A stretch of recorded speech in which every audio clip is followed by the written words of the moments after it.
Vamos a continuar con los sistemas físicos mecánicos. Como el vídeo salía largo, he optado por partirle en dos. Estamos en la parte B y vamos a continuar en el mismo punto en el que nos quedamos en el vídeo anterior. Es decir, habíamos modelado un sistema de masa y muelle colgado, suspendido, afectado por la gravedad, y hemos encontrado su función de transferencia.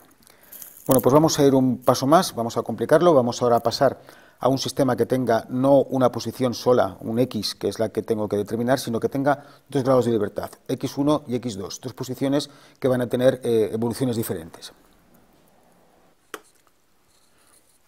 Bien, vamos a hacerlo en dos fases. Lo primero, vamos a trabajar con el mismo sistema que hemos tenido hasta ahora, es decir, la masa con el muelle colgada, pero la vamos a poner horizontal. Ya no interviene la gravedad.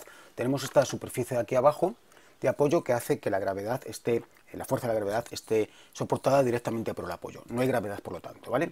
Y seguimos teniendo, y esto es el matiz con lo que que va a ser diferente con lo que vamos a ver después y se nos va a complicar, el rozamiento viscoso y el resorte en paralelo. Los dos están conectados en la parte de arriba y en la parte de abajo al mismo punto, ¿de acuerdo? Bueno, pues entonces la ecuación que en este caso rige el comportamiento, de nuevo es aplicar la ley de Newton, dice que la fuerza que aplicamos nosotros, en este caso le vamos a hacer que está apretando, a esta fuerza, a este movimiento que intenta originar la fuerza que aplicamos, se opone la inercia, masa por aceleración, más el rozamiento viscoso, la v por la velocidad, más la constante del muelle. Si la fuerza fuese en otro sentido, tendríamos lo mismo, nada más que el muelle trabajaría tracción, etc. ¿Vale? Y con el mismo desarrollo de antes de linealizar, aquí no tenemos la mg, pero al linealizar trabajaríamos con incrementos, pues tendríamos esta relación entre la transformada Laplace del incremento de f de t y la transformada Laplace del incremento de x de t. Bien, entonces es la misma función de transferencia, al linealizar la ecuación cambia en la mg, pero el mismo resultado. Como digo, esto es un paso intermedio porque lo que vamos a hacer ahora es lo siguiente. En lugar de tener la masa y el muelle en paralelo, los vamos a poner en serie, es decir, concretamente así. Bien, tenemos el elemento de rozamiento y conectado a él el muelle, con lo cual ya no comparten nada más que este punto. Los extremos izquierdo y derecho del sistema de amortiguamiento, del rozamiento y del muelle no están juntos. Entonces, lo que nos empieza a dificultar el problema es que ya tenemos dos posiciones. Esta posición, este punto, si queremos que estoy marcando aquí, x1, y este punto x2, son dos puntos que van a tener cada uno una evolución en el tiempo diferente. Bien, entonces vamos a ver cómo son las ecuaciones de aquí, que no son tan evidentes como en otro caso. Para ello vamos a descomponer o vamos a abordar las fuerzas que intervienen sobre este punto y sobre este punto. Empezamos con el punto de aquí, ¿vale? Sobre este punto, la posición x1, la distancia x1, se va a ver afectada de estas fuerzas. Por un lado, la fuerza F que yo estoy aplicando. Directamente F va a hacer que este punto varíe. Para moverlo va a tener que vencer a la inercia, masa por aceleración, más el rozamiento viscoso. El rozamiento viscoso va a ser lo que este émbolo se introduzca en este cilindro. Esta distancia va a ser x1, pero es que a su vez el cilindro por la derecha está cediendo.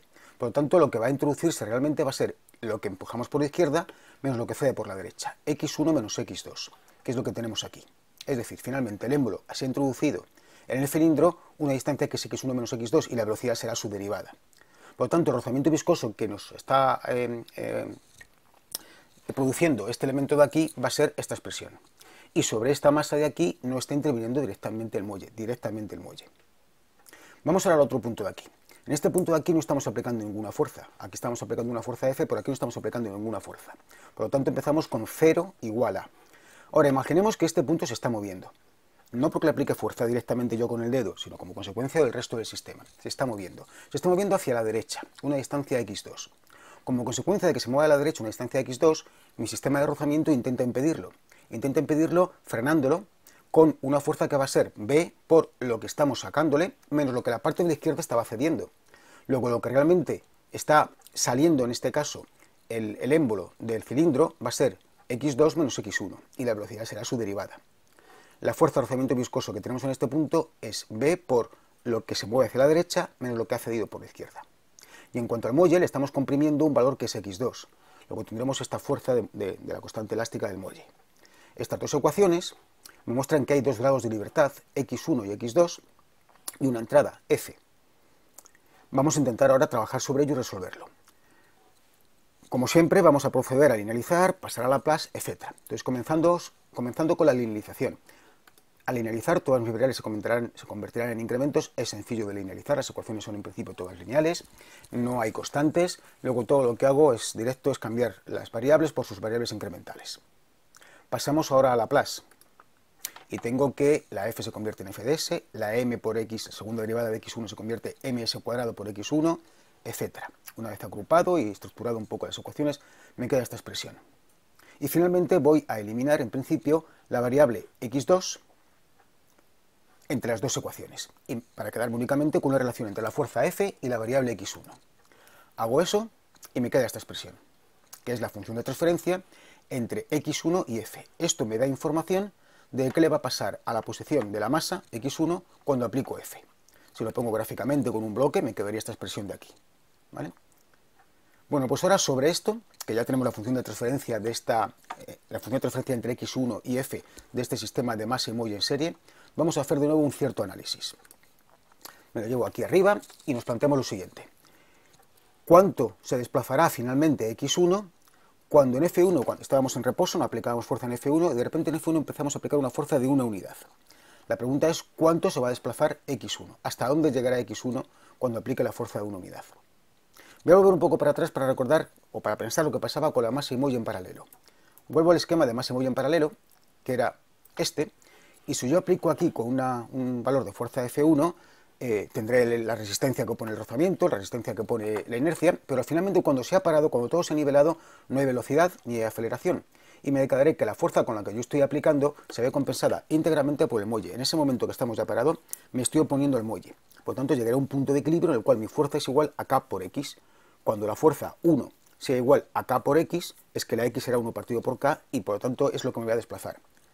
¿Qué pasa con mi sistema actual con la masa y el muelle en serie, este que tenemos aquí? Pues que cuando yo aplique aquí la fuerza, esto no va a ser igual. Vamos primero a analizarlo matemáticamente, vamos a llegar a algo que puede ser un tanto sorprendente y después vamos a ver si físicamente responde a lo que nos parece no intuitivo, porque digo que no es evidente, pero sí podemos razonarlo.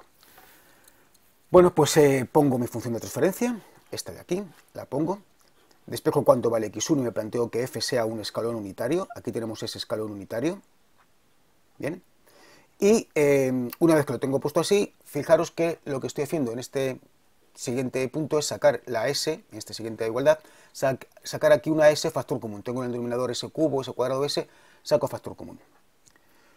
Sobre esta expresión voy a utilizar los teoremas de valor inicial y final para responder a dos preguntas. La primera es ¿cuándo vale al principio? Ya sé que va a ser 0, cuando antes, justo en el momento en que empiezo a apretar, con la fuerza F, x1 está en su sitio, luego su incremento será 0. Y luego voy a aplicar el teorema del valor final para ver cuánto vale al final. Si aplico el teorema del valor inicial, que dice que el valor final, perdón, el valor inicial, el límite cuando t tiende a 0, es el límite cuando s tiende a infinito de s por x1 de s, aplico este límite aquí, multiplico por s, se me iría esta s con esta, y cuando la s tiende a infinito, fijaros que aquí tengo una constante, o sea, tengo b por s, perdón, la s tiende a infinito y abajo tengo una b por s cubo. Luego el denominador tiene mayor orden de magnitud que el numerador, esto tenderá a 0.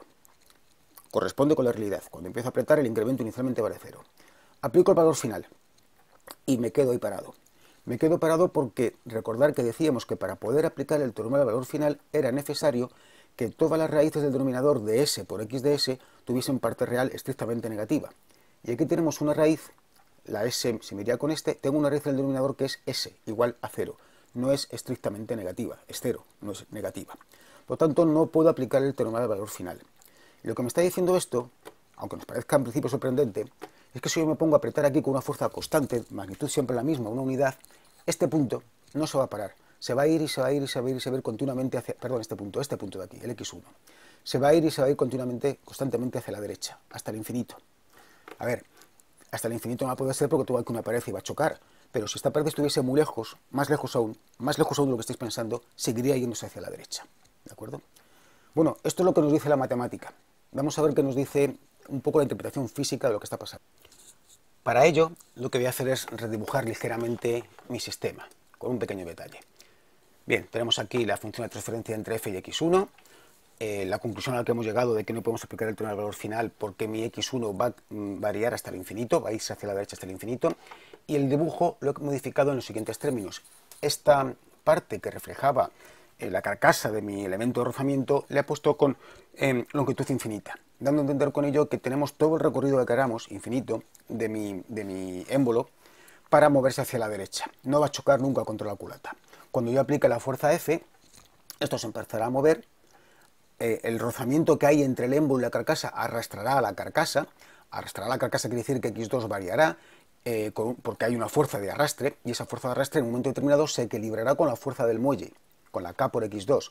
Cuando esas dos fuerzas estén equilibradas, lo que entiendo que va a ocurrir, ahora lo voy a comprobar, es que X2 se quedará quieto, y esto seguirá avanzando hacia la derecha con una fuerza de rozamiento debida a una velocidad que equivale a la fuerza F.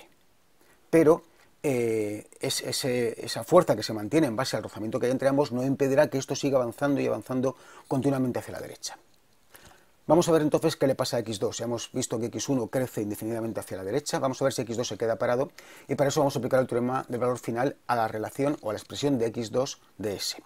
Vamos para ello a encontrar cuánto vale X2 de S. Es decir, vamos a tener que encontrar la relación entre X2, no X1, sino X2 y F.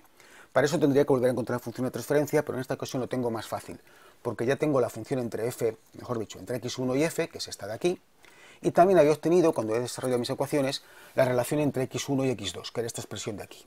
De aquí despejo cuánto vale X1 en función de X2, sustituyo X1 en esta expresión de aquí, y me queda que X2 vale la F, que es 1 partido por S, que es un escalón, por todo esto de aquí. Aquí vemos que podemos quitar esta BSK con esta BSK, esta S con esta S, y tenemos finalmente esta expresión de X de S.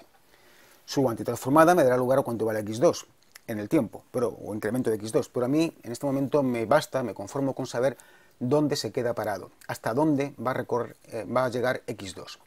Hago la comprobación de que las raíces del denominador de S por X2 de S son todas reales, son todas con parte real estrictamente negativa, y sí, si M, B y K son positivos, la masa es positiva, el rozamiento es positivo y la constante de muelle es positiva, si eso hacéis una pequeña cuenta del problema de segundo grado, veréis que en esas condiciones la parte real de estas raíces es positiva.